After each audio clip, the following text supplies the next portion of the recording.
I now call the Home Secretary. Thank you, Mr. Speaker. With permission, I will update the House on actions that we are taking with France to strengthen our border security and the next steps on our reforms to the asylum system. The House will be aware that when we came into the government, we found an asylum and immigration system in chaos. Small boat gangs for 7 years had been allowed to embed their criminal trade along the French coast. The asylum backlog was soaring and illegal working was being ignored. The previous government had lost control of the system and, as a result, opened many hundreds of asylum hotels across the country, while returns were a third lower than in 2010. And before leaving office, they deliberately cut asylum decision-making by 70%, leaving a steeply rising backlog behind.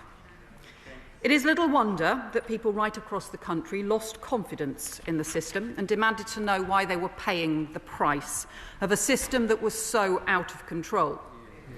But that does not mean that people rejected the long and proud history of Britain doing our bit to help those fleeing persecution or conflict, including in the past decade families from Ukraine, Syria and Hong Kong.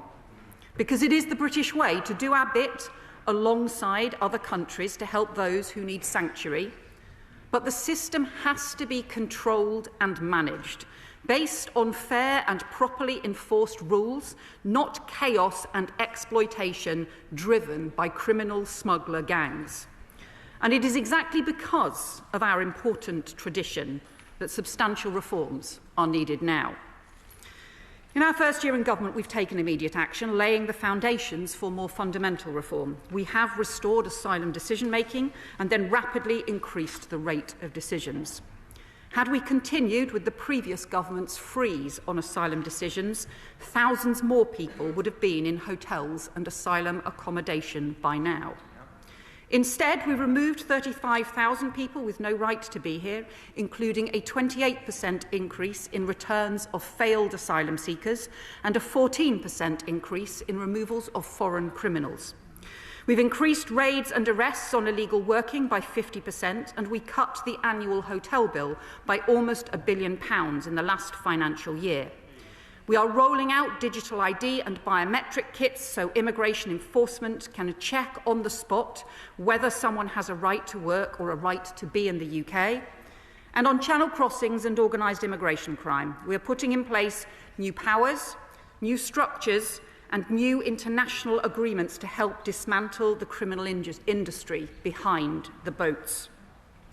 So I want to update the House on the further steps we're now taking. In August, I signed the new treaty with France, allowing us for the first time to directly return those who arrive on small boats. The first detentions took place the next day of people immediately on arrival in Dover, and we expect the first returns to begin later this month. Applications have also been opened for the reciprocal legal route, with the first cases under consideration, subject to strict security checks. We've made clear this is a pilot scheme, but the more we prove the concept at the outset, the better we will be able to develop and grow it. But the principles it embodies are crucial, because no one should be making these dangerous or illegal journeys on small boats, and if they do, we want to see them swiftly returned. But in return, we believe in doing our bit alongside other countries to help those who have fled persecution through managed and controlled legal programmes. This summer, we've also taken further action to strengthen enforcement against smuggling gangs.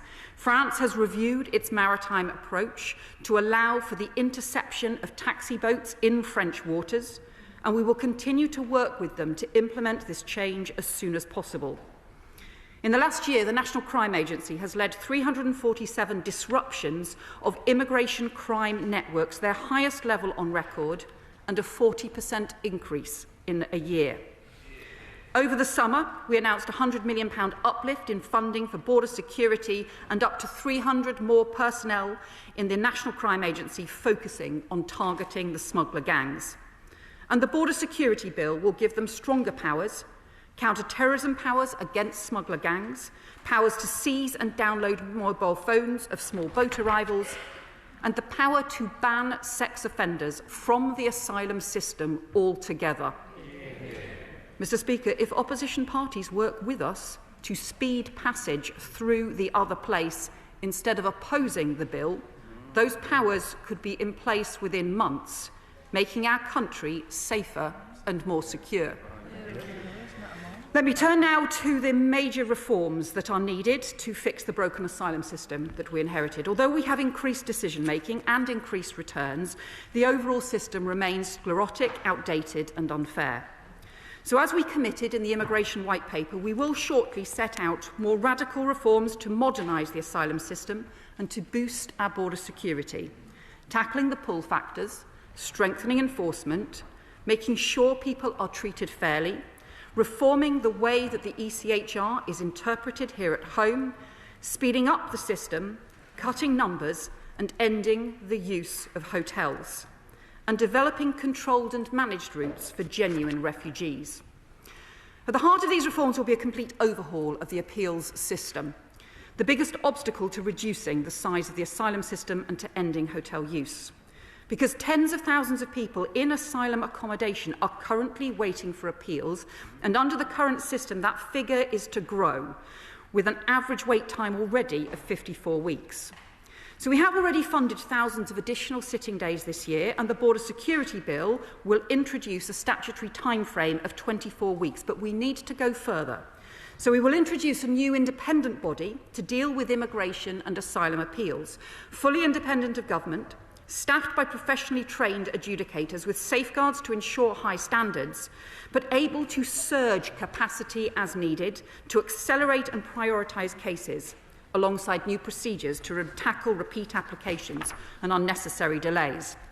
We're also increasing detention and returns capacity, including a 1,000-bed expansion at Campsfield and Haslar, with the first tranche of additional beds coming online within months, to support many thousands more in forced removals each year. And our reforms will also address the overly complex system for family migration, including changes to the way that Article 8 of the ECHR is interpreted. We should be clear, international law is important. It is because other countries know that we abide by it that we have been able to make these new agreements with France to return people who arrive on small boats, to make new agreements with Germany to stop the warehousing of small boats by criminal gangs, and to explore returns hubs partnerships with other European countries. But we also need the interpretation of international law to keep up with the realities and challenges of today's world. But there is one area where we also need to make more immediate challenges. The current rules for family reunion for refugees were designed many years ago to help families separated by war, conflict and persecution. But the way they are now being used has changed. Even just before the pandemic, refugees who applied to bring family to the UK did so on average more than 1 or 2 years after they had been granted protection, long enough for them to be able to get jobs or find housing or be able to provide their family with some support. In Denmark and Switzerland, currently those granted humanitarian protection are not able to apply to bring family for at least 2 years after protection has been granted. But here in the UK now, however, those applications come in on average in around a month after protection has been granted, often even before a newly granted refugee has left asylum accommodation. As a consequence, refugee families who arrive are far more likely to be seeking homelessness assistance. And some councils are finding that more than a quarter of their family homelessness applications are linked to refugee family reunion. That is not sustainable. Currently, there are also no conditions on family reunion for refugee sponsors, unlike those in place if the sponsor is a British citizen or a long-term UK resident, and that is not fair. Finally, the proportion of migrants who have arrived on small boats and who then apply to bring family has also increased sharply in recent years, with signs that smuggler gangs are now able to use the promise of family reunion to promote dangerous journeys to the UK. Mr. Speaker, we continue to believe that families staying together is important, and it's why we will seek to prioritise family groups among the applicants to come to Britain under our new deal with France. But reforms are needed. So in our asylum policy statement later this year, we will set out a new system for family migration, including looking at contribution requirements, longer periods before newly granted refugees can apply, and dedicated controlled arrangements for unaccompanied children and for those fleeing persecution who have family in the UK. And we aim to have some of those changes in place for the spring. But in the meantime, we do need to address the immediate pressures on local authorities and the risks from criminal gangs using family reunion as a pull factor to encourage more people onto dangerous boats. Therefore, we are bringing forward new immigration rules this week to temporarily suspend new applications under the existing dedicated refugee family reunion route. Until the new framework is introduced, refugees will be covered by the same family migration rules and conditions as everyone else. Mr. Speaker, let me turn next to the action we're taking to ensure that every asylum hotel will be closed for good under this government. Not just by shifting individuals from hotels to other sites, but by driving down the numbers in supported accommodation overall. And not in a chaotic way through piecemeal court judgments, but through a controlled, managed and orderly programme, driving down inflow into the asylum system, clearing the appeals backlog, which is crucial, and continuing to increase returns. Within the asylum estate, we are reconfiguring sites, increasing room sharing, tightening the test for accommodation and working at pace to identify alternative, cheaper and more appropriate accommodation with other government departments and with local authorities. And we're increasing standards and security and joint public safety cooperation between the police, accommodation providers and the Home Office to ensure that laws and rules are enforced. Mr. Speaker, I understand and agree with local councils and communities who want the asylum hotels in their communities closed, because we need to close all asylum hotels and we need to do so for good. But that must be done in a controlled and orderly manner and not through a return to the previous government's chaos that led to the opening of hotels in the first place. Finally, Mr. Speaker, let me update the House on the continued legal and controlled support that we will provide for those facing conflict and persecution. We will continue to do our bit to support Ukraine, extending the Ukraine Permission Extension Scheme by a further 24 months, with further details to be set out in due course. We're also taking immediate action to rescue children who have been seriously injured in the horrendous onslaught on civilians in Gaza so they can get the health treatment they need. And the Foreign Secretary will update the House shortly on the progress to get those children out. I can confirm that the Home Office has put in place systems to issue expedited visas with biometric checks conducted prior to arrival for children and their immediate accompanying family members. And we have done the same for all the Chevening scholars and are in the process of doing so now for the next group of students from Gaza who have been awarded fully funded scholarships and places at UK universities so they can start their studies in autumn this year.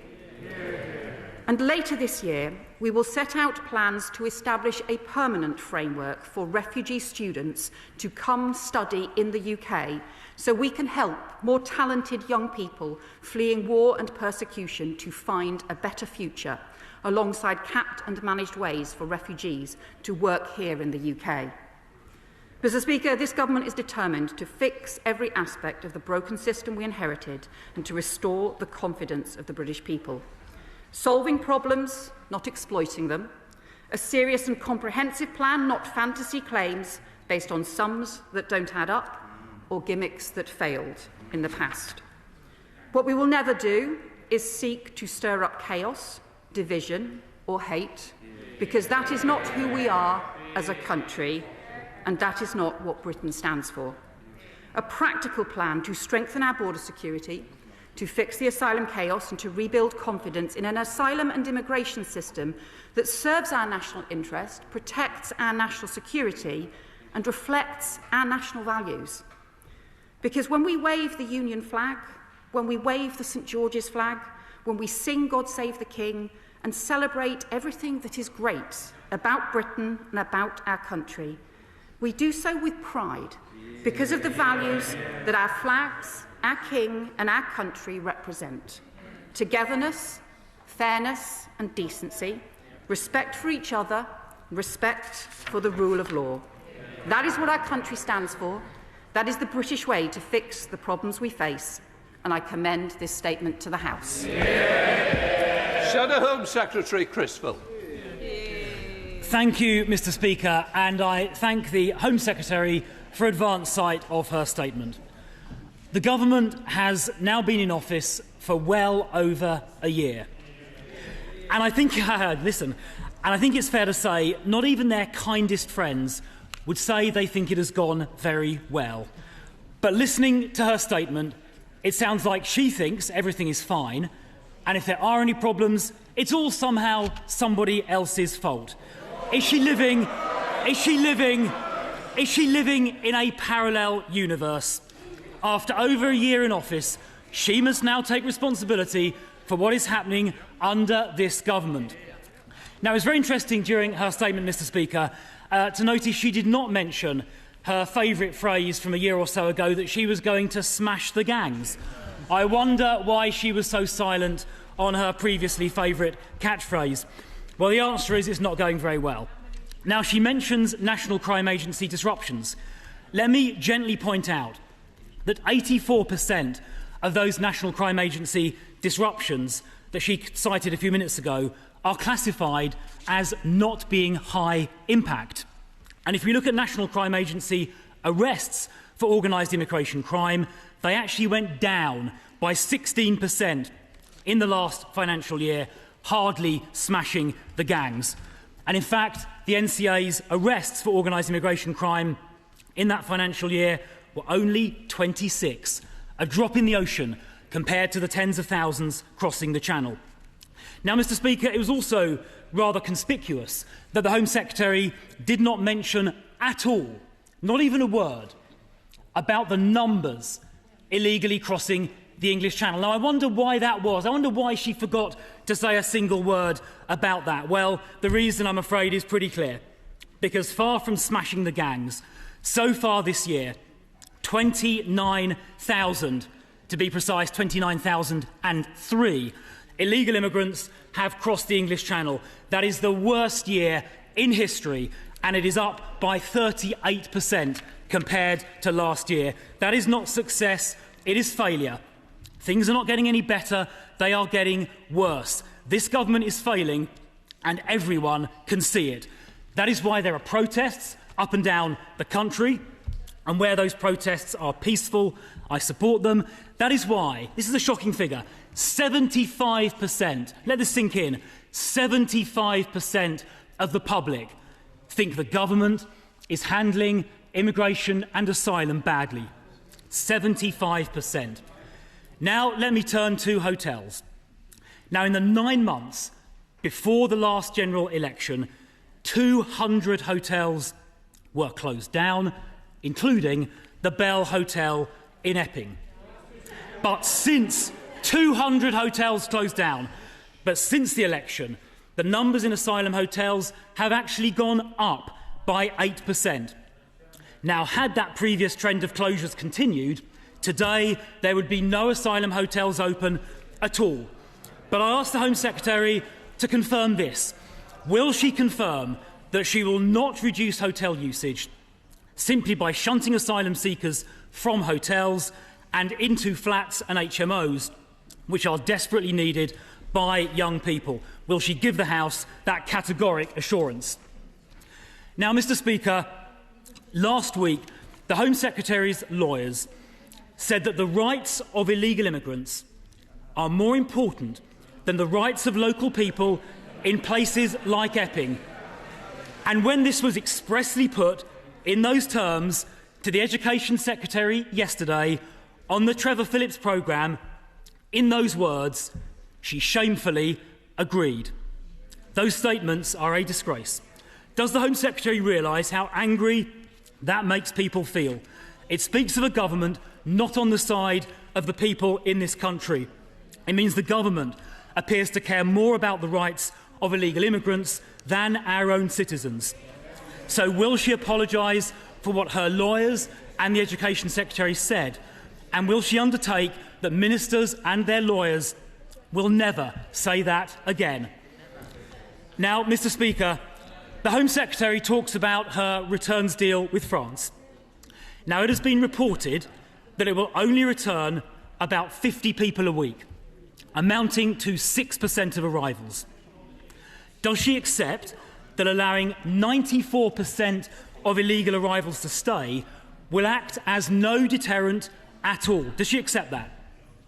And if she doesn't accept this figure of 50 a week, will she tell the House exactly how many immigrants crossing the Channel will in fact be returned under her deal?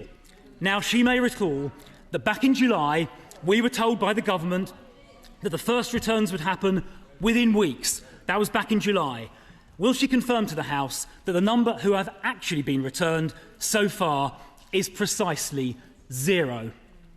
Now, she also said to the House a couple of minutes ago that there would be security checks on those people reciprocally taken from France into the UK. But will she confirm that her agreement with France expressly says the French government will not provide the UK government with any information at all, any personal data about those migrants?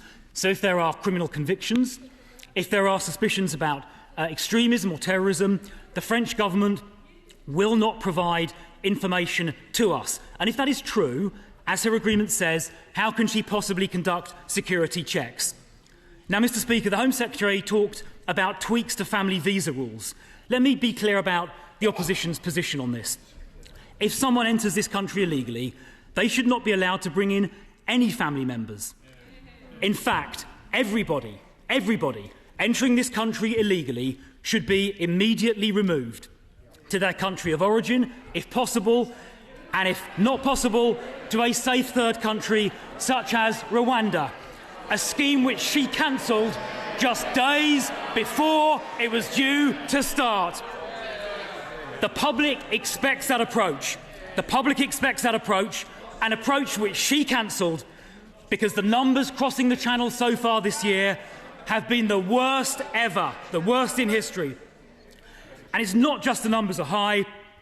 Hundreds of migrants having crossed, living in those hotels, have been charged with criminal offences, including sexual assaults on girls as young as 8 years old and multiple rapes. This is not just a border security crisis, it is a public safety crisis as well, and people up and down this country are furious. That is why they are protesting, and that is why 75% of the public think this government is failing on asylum and immigration. Now, if this government were serious about fixing this problem, they would know that little tweaks here and there are not enough. Tweaks to Article 8 are not going to be enough. Tweaking the family reunion rules are not enough. Returning, maybe if we're lucky, 50 people a week to France is not going to be enough. Maybe intercepting a few boats, worthy though that is, it is not going to be enough. The only way these crossings will stop, the only way we're going to get control of our borders back, is if everybody crossing the Channel knows they will get returned. Now, we tabled a bill to do that in Parliament a few weeks ago. We had a plan to do that, the Rwanda bill. We need to go further by disapplying the Human Rights Act, not just tinkering with Article 8, disapplying the entire Human Rights Act from immigration matters. If the government was serious, that is what they will do. So I have one last question for the Home Secretary. If she really wants to control our borders, if she really wants to get down the record numbers that have been crossing on her watch, she would back our plan, she would disapply the Human Rights Act in its entirety from immigration matters, and she would ensure that every single person crossing the Channel was immediately removed. Well, Mr. Speaker, I do worry about the Shadow Home Secretary's amnesia. And the 14 years that his party was in government, in which they never managed to do any of the fantasy things that he claims. So coming back to the reality rather than the fantasy rhetoric that he said. He talked about the approach that his previous government was taking before the election. So it's worth reminding the House of what that approach was. Asylum decisions dropped by 70%.